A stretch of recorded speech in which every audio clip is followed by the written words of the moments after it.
శ్రీమాత్రే నమః. అందరికీ ఈ 2026 సంవత్సరం మార్చి 3వ తేదీ మనకి కేతుగ్రస్త చంద్రగ్రహణం ఉంది.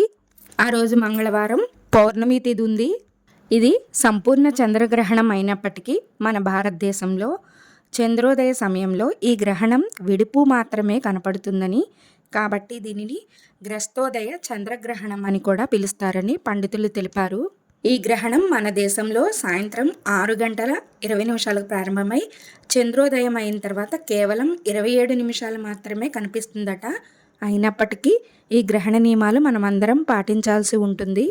వాస్తవానికి ఈ చంద్రగ్రహణం మార్చి 3న మధ్యాహ్నం 3:21 ప్రారంభమై భారతదేశంలో మాత్రం పాక్షికంగా కనిపిస్తుందట.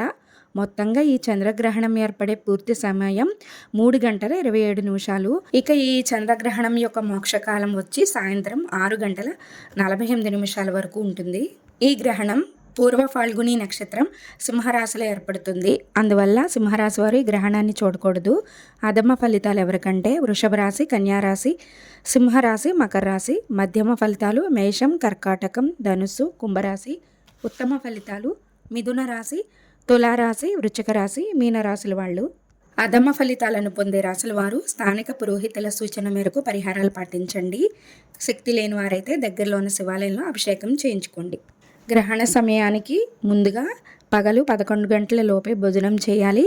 సాయంత్రం 7 తర్వాత కొత్తగా వండిన భోజనాన్ని మాత్రమే చేయాలి. ఇక గర్భిణీ స్త్రీల విషయానికి వస్తే మధ్యాహ్నం 3 గంటల నుండి 7 గంటల వరకు బయటకు వెళ్లకుండా విశ్రాంతి తీసుకోవాలి. గ్రహణ సమయంలో గర్భిణీ స్త్రీలు పఠించాల్సిన శ్లోకం నేను స్క్రీన్ మీద ఇస్తాను, చూసి చదువుకోండి. ఈ సమయంలో గర్భిణీ స్త్రీలు చాకు కానీ, సూది కానీ, కత్తెర కానీ ఇలాంటివి పట్టుకోకూడదు. గ్రహణ సమయంలో ఏమీ తినకూడదు. వీలున్నంత వరకు పడుకునే ఉండండి. తలుపులు, కిటికీలు మూసివేయాలి. చంద్రగ్రహణ సమయంలో జపము, ధ్యానము చేసుకోవడం చాలా మంచిది.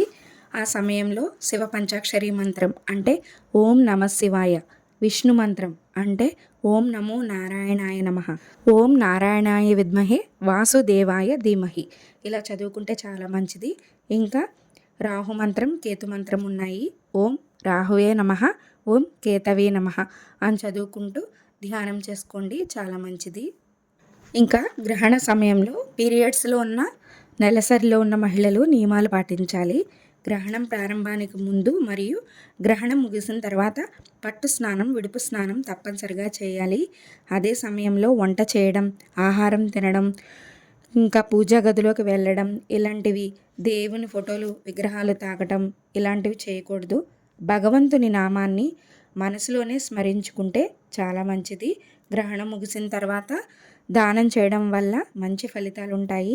శాస్త్రీయంగా గ్రహణానికి పీరియడ్స్కి ఎలాంటి సంబంధం లేదు. కాబట్టి ఆందోళన పడకుండా శుభ్రత పాటిస్తూ విశ్రాంతి తీసుకోవడం ఉత్తమం. చంద్రగ్రహణం పూర్తయ్యాక ఇల్లంతా శుభ్రం చేసుకోండి. ఆ తర్వాత దానాల విషయానికి వస్తే మధ్యమ ఫలితాలు, అధమ ఫలితాలు ఏ రాశులు అయితే చెప్పానో ఆ రాశుల వాళ్ళు నేను ఈ స్క్రీన్ మీద ఇస్తాను. దీని ప్రకారం వెళ్ళి మీ దగ్గరలో ఉన్న గుడికి వెళ్ళి అక్కడ దానాలు ఇచ్చుకోండి. గ్రహణ సమయంలో గర్భిణీలు కానీ, బాలింతలు కానీ, పెద్దవాళ్ళు కానీ ఎవరైనా ఉంటే మేము ఆహారం లేకుండా ఉండలేమంటే పాలు, పండ్లు తీసుకోవచ్చు. గ్రహణ సమయంలో మాత్రం బయటికి రాకుండా విశ్రాంతి తీసుకోండి. ఈ గ్రహణ నియమాలు పాటించండి. శ్రీమాత్రే నమః.